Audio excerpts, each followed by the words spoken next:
Olá, eu sou a Grazi Tete e no vídeo de hoje eu vim contar a minha história pra você.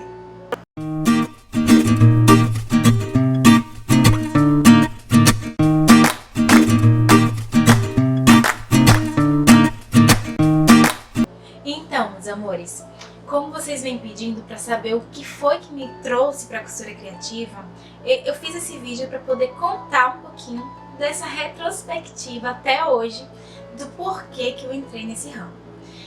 Desde que eu era bem novinha, eu trabalhava com a parte de gestão. Me formei em administração, depois em coaching e continuei trabalhando nessa área, sempre fazendo a parte de gestão, até 2016. Quando, naquela crise que estava no Brasil, a empresa que eu trabalhava fechou. Eu já fazia essas coisas assim, de artesanato, para presentear os meus filhos, os amiguinhos deles, da escola e da igreja que faziam aniversário. E aí eu começava assim a fazer já arrumadinho, mas nada profissional. Então decidi me matricular num curso e descobri o que é que me fazia feliz, o que é que me deixava mais entusiasmada. E a costura criativa me ganhou, enlaçou meu coração. Eu aprendi boneca, MDF, pintura em tecido, pintura em tela, de tudo do artesanato. Fiz até crochê. Mas o que me ganhou mesmo foi esse mundo encantado da costura criativa. Mas hoje o que me encanta é a costura afetiva. Porque existe o contato, o afeto, o carinho, a troca. E esse partilhar não é só da costura criativa, ele envolve o afeto. Por isso que eu chamo que a minha costura é a costura afetiva. E como é que eu comecei a dar aulas?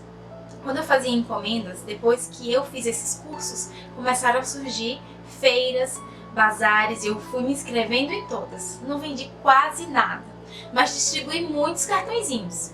E aí nessa parte de distribuir cartõezinhos, as pessoas foram me encomendando mais pra frente. E aí eu fui tendo a minha clientela. Então de 2016, finalzinho, até 2018, eu só trabalhava por encomendas. Comecei com a agenda bem tranquila. No finalzinho eu já estava fechando com 4 meses de antecedência os pedidos. Por quê? Porque eu decidi personalizar as minhas artes. Então, como eu fazia um trabalho muito personalizado, exclusivo, as clientes já me encomendavam para o Dia das Mães, para o Dia dos Pais, para o Dia dos Professores, com antecedência. Então eu já fechava a minha agenda com prazo, assim, bem folgado, mas eu tinha todos os dias encomendas para entregar e para fazer. Isso era bom? Era. Financeiramente era muito rentável.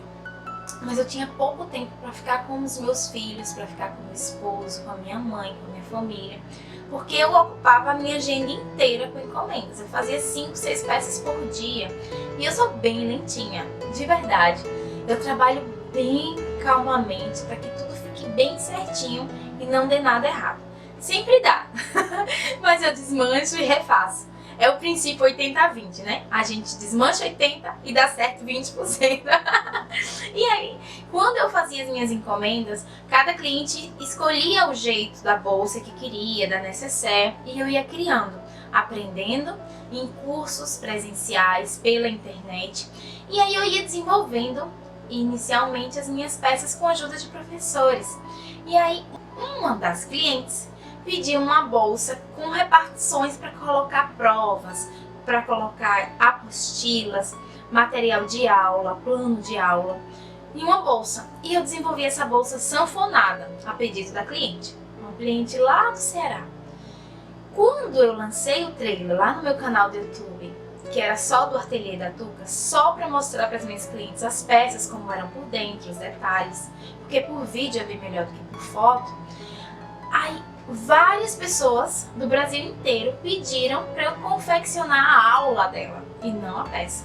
Surgiram várias opções e pedidos de encomenda, mas surgiram também recomendações de aula. Por que você não ensina a gente as peças que você faz e tal? São peças diferentes, criativas, que são fáceis de fazer, mas elas são fáceis também de entender o uso, práticas, né? E aí, uma das pessoas me chamou de egoísta, dizendo que por que você é tão egoísta que faz só pra você e não ensina? Isso ficou martelando na minha cabeça. Eu gosto muito de ajudar o outro, E eu não me sinto egoísta de forma alguma e fiquei com medo de estar passando essa imagem. E aí eu fiquei pensando nas coisas que eu não tinha para ensinar. Não sabia que eu ia ter didática para ensinar. Não sabia que eu ia ter estrutura de tecnologia mesmo para poder ensinar. E fui começando mesmo com a minha maquininha, com o meu celular. Fui fazendo sem saber editar, fui pedindo ajuda a um, a outro. Algumas pessoas me ajudaram nesse início. Elaborei meu primeiro curso, que é a Bolsa Sanfonada, que foi sucesso e é até hoje, gente. Todas as minhas alunas que fazem essa aula ganham muitas encomendas, pedidos e elogios e vão elaborando, dando a sua assinatura. Dali desenvolvem outras peças. É uma aula bem completa, que as pessoas começam a fazer e vão dali criando cada vez mais opções diferentes da mesma bolsa. Isso é fantástico para quem leciona, é maravilhoso. Essa liberdade da pessoa entender o processo e dar a sua assinatura é muito bom. E depois eu fui criando peças e a partir do momento que eu fazia para encomenda, várias artesãs colocavam o que queriam. Então elas eram o meu termômetro. Eu só tinha cliente que comprava as peças, então comecei a fazer encomendas e lecionar. As minhas clientes também passaram a ser as minhas alunas. E aí eu comecei a fazer peças e cada vez que eu via uma peça fazendo sucesso, que foi a segunda, no caso, a farmacinha, várias artesãs do Brasil inteiro começaram a colocar que queria aula, que queria aula. O meu público mudou, passou de cliente para comprar as peças para alunas. Então várias pessoas começaram a seguir o ateliê da Tuca. E aí eu fui criando o Tuca Ensina, que é um grupo específico para as aulas. Fui colocando as minhas aulas lá. Não movimentava o canal do YouTube para aulas ainda, porque eu ainda fazia encomendas para não misturar. E aí eu fui ensinando, cada vez que eu lançava uma peça de uma cliente, fazia o trailer, vinha vários comentários. Então eu ia percebendo as aulas que iam dar certo e as que não iam. E esse era o meu termômetro. Até o momento que eu não consegui mais continuar com as encomendas, porque ou eu focava nas aulas ou eu focava nas encomendas. Então eu orei, pedi discernimento a Deus para tomar essa decisão e dei seguimento nas aulas. Hoje a gente tem um grupo maravilhoso no WhatsApp, um grupo no Face. Eu tenho alunas e amigas, professoras da costura criativa que me querem muito bem, que eu também admiro bastante.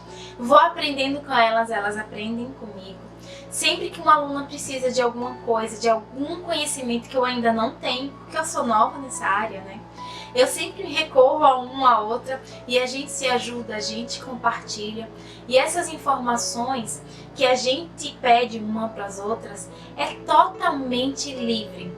Livre de vaidade, livre de ego. E umas ajudando as outras, dando as mãos. A gente conseguiu fazer a Maratona do Bem. Gente, a Maratona do Bem foi assim um marco, eu acho, na costura criativa do nosso país. Não sei se existe em outros países um projeto tão lindo quanto esse, que a Maratona do Bem teve o propósito de ajudar os parceiros do bem, que eu faço parte. Eu coordeno e lidero aqui um grupo lindo, aqui em Aracaju, que já está seguindo e está ganhando filiais por outros estados do país, né? E assim, ele é um grupo de pessoas que começou fazendo máscaras para quem está em processo de quimioterapia. E essas máscaras depois viraram estojinhos, depois viraram mochilas e hoje a gente trabalha com idosos, em asilos, em orfanatos. A gente trabalha ajudando, levando água e comida para o sertão e é um trabalho lindo que as professoras da Maratona do Bem ajudaram a fazer isso, gente. Com as peças sendo vendidas, todo o valor arrecadado vai para os parceiros do bem. E com isso a gente consegue mandar estojinhos para o Brasil inteiro, mochilas, ajudar aqui o nosso estado e transpor a barreira daqui para o Brasil. Já está em Portugal. Gente, desse tamanho, um projeto lindo que começou. A gente começou a fazer oficinas solidárias, ensinando as pessoas a costurarem, a fazerem os estojinhos, as máscaras, mutirões aqui no estado. Isso foi levando, foi ganhando corpo e hoje tem vários artesãos do Brasil inteiro que me conheceram através da Maratona do Bem, que me conheceram através do projeto Parceiros do Bem e que estão levando para suas cidades esse projeto. Hoje a gente já ensina a bolsa de colostomia, a gente já ensina o turbante para quem usa máscara também, não quer sair carequinha. A gente ensina também a mochila, o estojo, e todos os projetos que a gente está envolvido têm a função de ajudar. Seja ajudar a minha aluna, seja ajudar a aluna para ajudar alguém. Todos os projetos que eu me envolvo de coração. Por isso que se chama costura afetiva. A minha costura tem muito mais do que a criatividade. Eu acho que ela tem muito mais afeto. Porque a frase que me move é a seguinte: o segredo não é a alma do negócio, a alma é o segredo do negócio. E eu só estou nesse negócio hoje porque eu amo ajudar o outro. Ajudar com o que eu sei, ajudar o outro com o meu dom.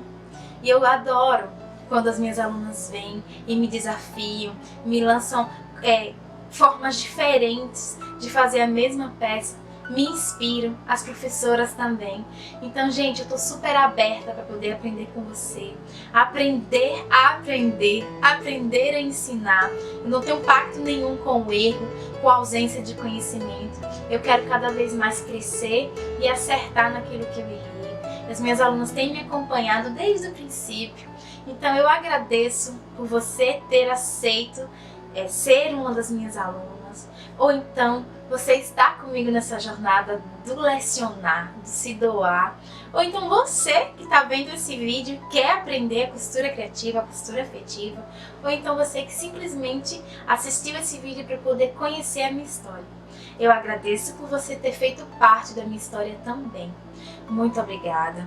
Quero que a gente possa se ver cada vez mais, aprender uns com os outros e ensinar e doar. Se doar, porque é com as nossas mãos que Deus vai nos abençoar.